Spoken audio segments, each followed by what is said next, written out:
Hi, it's Pete the Bumbling Modeler back just to conclude this Brengun carrier build. So it's a bit out of sync. The Brengun carrier is in the background, it's not quite finished. But while the decal's hardening up, I'll do this bit. It'll be a while before you see it. Well, you'll just be seeing it now, but I won't be able to put it out for a little while because there's a holiday coming up. I was trying to get it done before then, but I don't want to rush the last little bit of it. So the premise of the build is how much does it cost to get into scale modeling? And with the Brengun kit and the bits you see before you, we came out to a price of £53.60, which seems a lot to make a little lump of plastic like that. But let's put that into a bit of context. How do you want to build this just for something to do with your hands? Because you're fiddling around and you're bored. It would have been the price of the kit, which I've forgotten, but I've got it jotted down somewhere. So the kit was £15 and the glue was £5. So if you just want to put something together, you don't have to paint things. You might just want to put it together just so you're sitting in front of the telly scratching around. You can clip all your bits and pieces off the sprues with nail clippers or scissors. Fine, then you could do it for 20 quid just to kill a bit of time. If you want to paint it the way we have with the bare minimum paints, £53.60. Out of that, we've hardly used any of this yellow paint, so you've got that for another model, probably another 3 or 4 models to be honest. This one I've dipped a cocktail stick in to look at the depth, and this is half full again.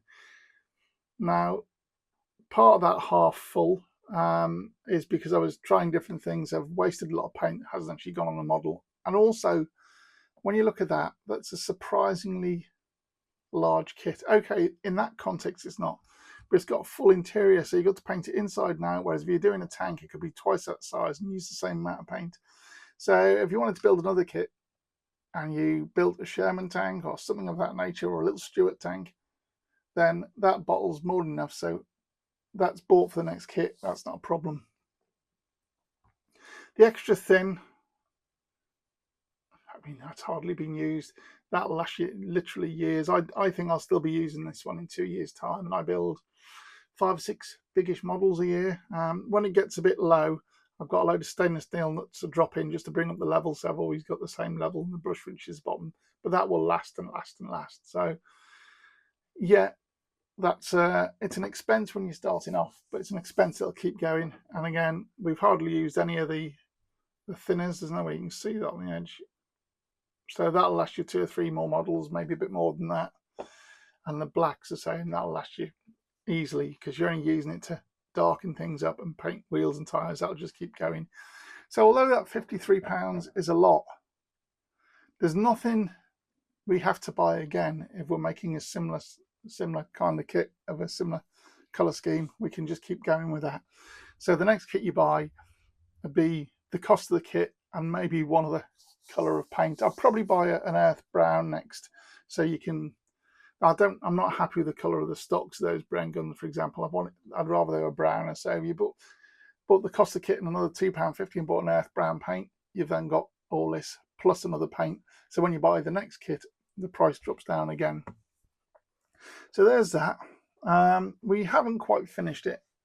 There should be a tow rope that goes across here, but that is a piece of cord that glues onto some eyelets. And because we haven't got super glue and we're sticking with the initial concept of this is what it's going to cost, I didn't add anything extra to it. So I'll miss it off. I don't think it looks that good when it's on anyway. It doesn't hang right, so we're fine with that. Toolkit. So not quite sure what the polishing cloth's for, if I'm honest, but it's handy for your glasses, so there you go.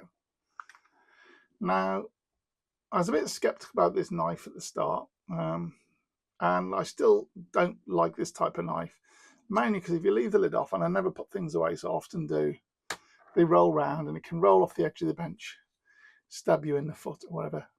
That being said, that blade was really nice to use, and it's not dulled at all. You usually get another model or 2 out of that. So the 10 blades you've got The 5 blades you've got in there will last you at least 10 models, so I wouldn't rush out to replace it. What I use myself is a Swan Morton scalpel, because they're designed for precision cutting, because they're a surgeon's tool, so they feel nice in the hand. The flats, so when they're down, and I think that's why they are flat. I think that's what they like it in operating theatre. This one's got a bit of blue tape on because I've actually got 2. I've got one with a curved blade, one with a round blade. I use that one for scraping away bits of flash off the kit, but I've got the blue tape around one just so I notice it when it's there. So I wouldn't rush out to buy one of these, but when you come to replace the blades on that, I consider it. And I buy a genuine Swan Morton one. They're about £8, I think, but they're nice and weighty in your hand. They feel nice. Everything's good about them. And you get cheap copies, but you get the blade slides on and off in a little groove there. That sort of locks into it, so you don't get any bug traps in it, I guess. So it can be autoclaved to be clean because it is a surgical tool, and then snips in. What you tend to find on the cheaper ones is that groove isn't very well defined, and the blade doesn't slip in and out. I see, and you're holding near the end of a sharp blade, and it just doesn't inspire confidence. So for the price difference, I'd always buy a genuine Swan Morton handle, and I always buy genuine Swan Morton blades. I tried cheaper ones, and they went blunt relatively quickly. These keep their edge a lot longer and they last longer. So you don't need it. You can carry on with that sort of handle, but for me, that's a personal preference. Just because I'm clumsy, I leave things on the bench and they roll round. But I wouldn't bother replacing it until you come to the end of the blade stock here, which you say you've got another 5 blades in there, and that's good for another model. So you're not going to rush into doing that. So that's okay. I quite like using that. The other, I haven't actually thrown out my original one, actually. That's the original one I had, which is the same type, and I've got a pin in the end of it now. So when I need to redefine a panel line or scribe a panel line or pop an air bubble in a decal, anything like that, I use that. So even if you've got a new one, that handle's still got its uses, and you do use it. Again, that pin, I'll use it. I put a little centre in it before I drill a hole, so it acts like a little centre punch. So it gets used quite a lot, funny enough, even though it's not as a knife anymore. So that's that. Let's go through the bits. The brushes, that one's still as good as new. That one's still got a point for a bit of detail painting. That one I probably would have made a little bit longer as a dry brush, but it has worked, so you can do that. But just maybe 5mm longer, so it's got a bit more give in the bristles. And we've still got a brush we haven't used yet, so for £4 I think that was a bit of a bargain. The biggest revelation for me, there's another pair somewhere, they're probably on the bench. We'll just show the one pair for now because I've put the other pair down, and there they are. With the tweezers, they're really nice to use and really comfortable, and all these little bits and pieces that have dropped in there, use the curved ones, things like this little light to put on. I've used the pointed ones. You've seen me use them to manipulate decals. They're really good. I've said earlier on in the videos I use this Tamiya pair, and the reason being they're a lot thicker. If you look at the edges of both of them, there's a lot more meat on these, so they take a bit more to squeeze them, which is quite nice. But the biggest difference is when I push really hard on that, you see the way that that gap closes and it travels up that way. That means if you squeeze hard, the worst thing is your object you're holding is going to fly up that way. I tend to find with these thinner ones, as you squeeze, because they're thinner at the end, I'll exaggerate it, as the blades come together, they tend to hit the object you're, let's have an object we're holding, there's the object we're holding.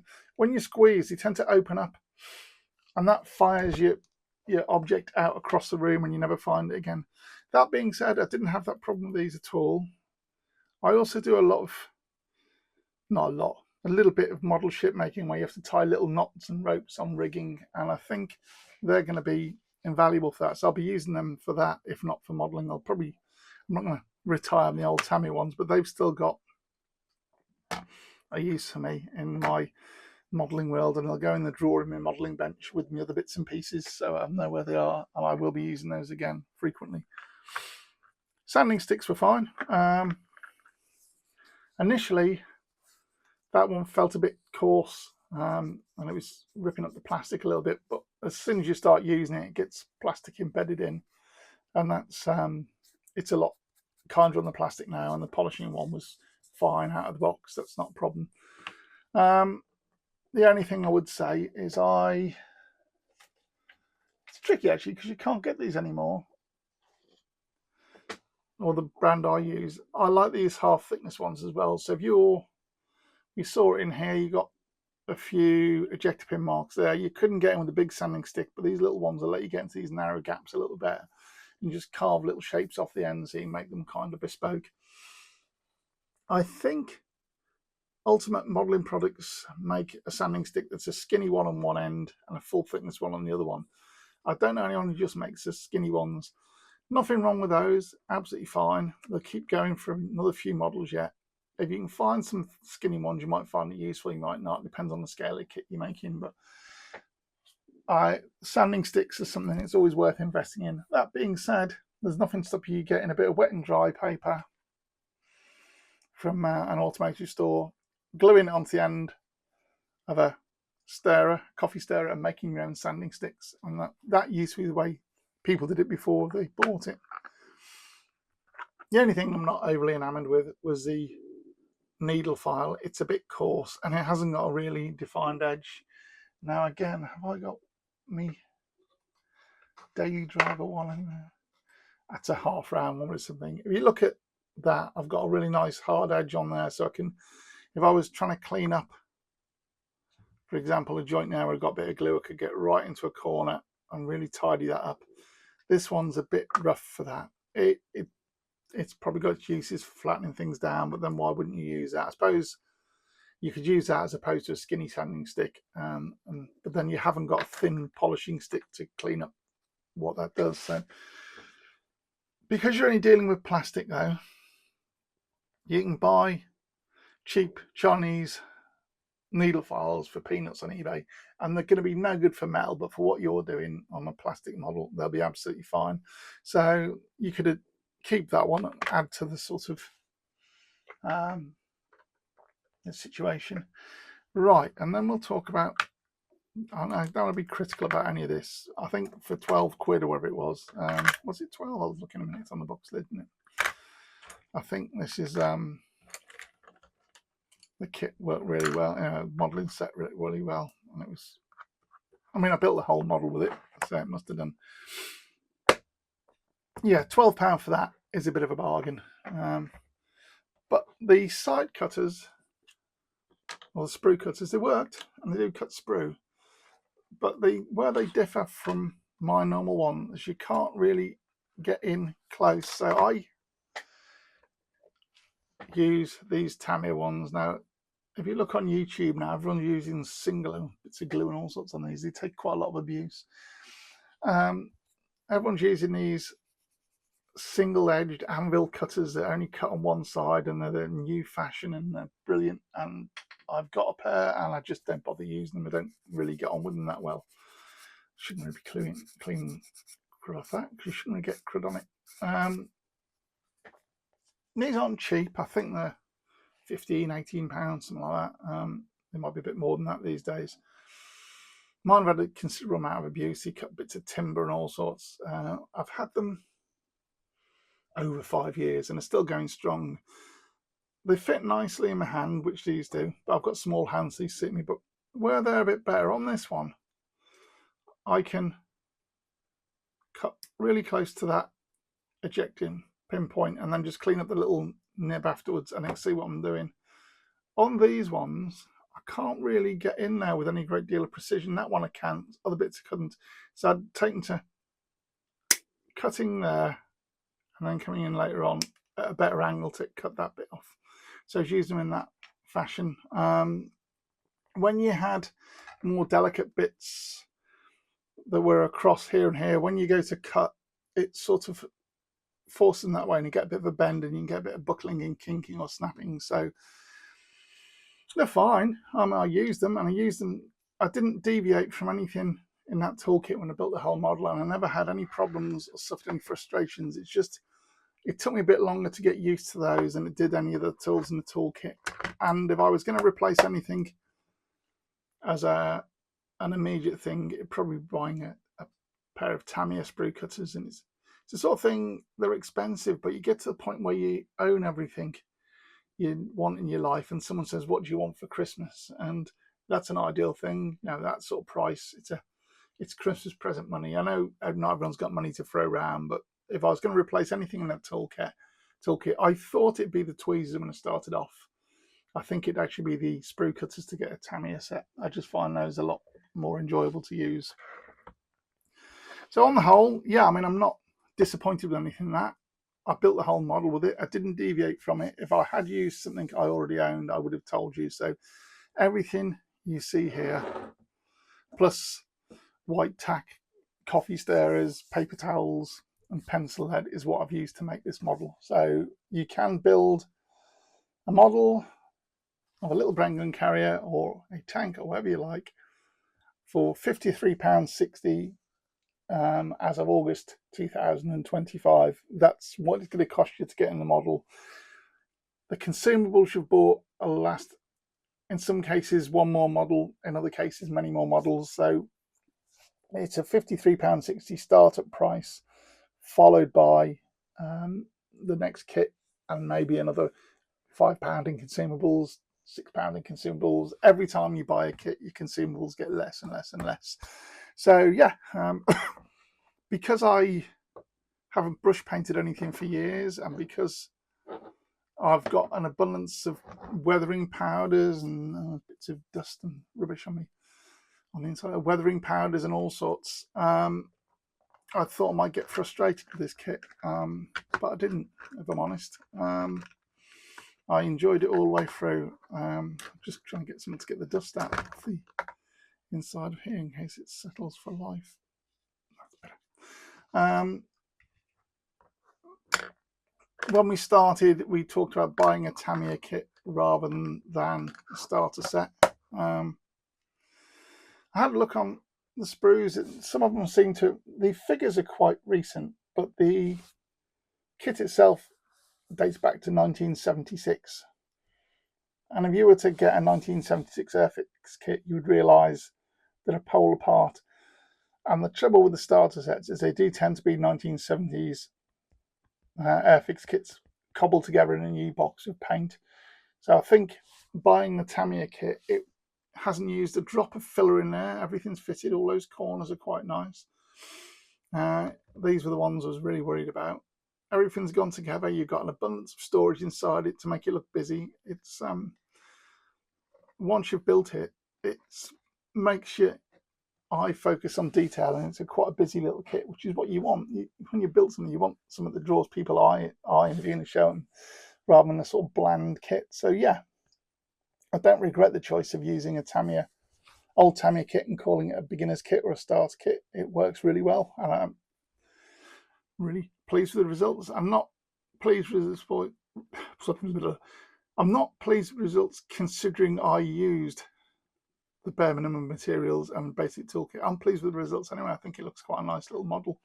So yeah, that's all we can say about that really. It costs you around, let's say, £55 to start up completely from scratch if you haven't been near a model kit for years, and you can churn out quite a detailed little armoured vehicle for that money. When you see this again, it will be, well, before this video is going to come out after it's all out of sequence now, but it will have a bit more weathering on the lower edges, and I might put a few paint scratches on these sand shields because they would have got abused, but it's basically finished. So that's that one done. If you're curious what I'm going to do next, I've got to find it somewhere. Have I lost? Oh no, this is the next. Give us a second to root round and scrabble about. So to change of pace, the next thing I'm going to make is this Tamiya Suzuki. It's an old kit I bought second hand. It's something I wanted to build in the heroin racing colours Barry Sheen had, but that's not going to happen because I'm not paying the money they want for one of those second hand. So we'll build this, and I don't really like that colour scheme, so I was just going to paint it white and put the number patches on it as though it was a what's it bike, a customer race bike. So I'll explain that when I do it, but that will be the next model. Complete change from armoured vehicles and military vehicles, so it'll be more glossy, shiny, and a lot of little bits of extra detail added, so watch out for that one. But for now, that's me finished, and I'll speak to you again soon. Bye.